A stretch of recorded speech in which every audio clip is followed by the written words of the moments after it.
As the tears roll down her cheeks, she writes a note. But not just any note. She writes, "My death note. Dear reader, my name is Jennifer Andrew, and you are reading my death note. It's not a wish list or a will. It's a story, my story. Life is nothing like what you see in the movies. It's way worse. It's not like the movies where one suffers, but still gets a happily ever after. Life is bitter. Life never loved me. It never gave me a cause to smile and be happy. It snatched everything from me. I was the only child my parents had, but being very poor, they couldn't take care of me, so at an early age, I was sent to live in the city with the Ables. I was overworked, no doubt, but at least I got an education. 3 years later, my parents passed away, and no family member wanted to take responsibility of me, so my bosses did. But then I got far worse treatment, torture, and I felt real pain. Not being able to handle the stress at home and school, I dropped out in 11th grade. Even at that, I was still overworked, maltreated, and abused. Well, it can't get any worse. I always told myself, but things got worse. At age 16, I was sold in marriage to Mr. Andrew, a mean old widower who desperately needed a male child.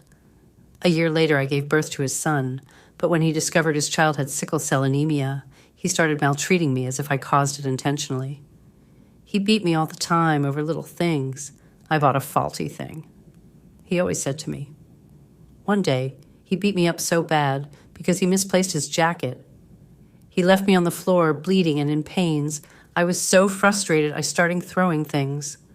But to my dismay, the vase I threw hit my child on the head instead. I was scared of what my husband would do to me when he found out I killed our child, so I left my child there and ran away. I left taking a few belongings and the money I had saved and disappeared. I ran away from taking responsibility of murder, but I couldn't run away from the guilt. I couldn't run from my conscience. I decided to start afresh, start life on my own, and with the money I had, I paid for a small shop where I sold little provisions, and gradually my business grew. 20 years later, my business had grown so well, I was a proud owner of 2 boutiques and a supermarket. I was doing well, but I wasn't doing well. They say that time's supposed to heal you, but I ain't done much healing. I was busy and active by day, but horrified and tormented at night.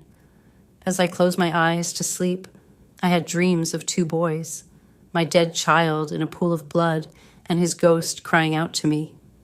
The stress and pain really got to me, so at 37, I already looked 40-ish. The few friends I had noticed and invited me to go clubbing with them, thinking I was stressed out from work. Well, I decided to try something new, so I went clubbing that faithful night. Everything turned out well. I danced, laughed, and had fun. When I was too tired, I decided to go to the bar to get the only non-alcoholic drink they had. I sat on my own drinking and reflexing on how I'd never had that much fun when a very handsome guy in his 20s named Kelvin sat next to me and started a conversation. He was so charming, and I found him so interesting. I knew he found me interesting too. I know a club isn't the best place to find love, but I was naive and inexperienced, even for my age. He drove me home when I couldn't find my friends, and I invited him in. I had the best time of my life that night, and so did he. We kept in touch, and under a short while, we started dating. We were so in love, we didn't care what people were saying about our age difference. He even had a serious fist-to-fist fight with his best friend when he made fun of me. I was so happy and in love, but soon I found out I was never destined to have a happy ending. We were so in love, but the love we felt for each other was beyond the love of 2 people in a relationship. Its was way stronger. We dated for a year. He finished his exams and invited me to his graduation dinner. I was beyond shocked when he went down on one knee and proposed to me. I couldn't stop crying, and people couldn't stop talking. I wasn't the only one who cried that night. Lots of girls who had a crush on him were heartbroken. Well, I said yes, and he made arrangements for us to meet his family. Ever since we came together, my nightmares vanished, and I looked younger and better. I thought it was the happiness and love I felt, but it was something totally different. When the day we scheduled to meet his family, we traveled down to the east to meet with the shock of our lives. He didn't have a full family like he made it seem. It was just he and his dad, my husband. My Kelvin turned out to be my Kelvin, my only child, the child that refused to die when I killed him. I lost my mind for a moment. I killed my son. I loved my son. I dated my son.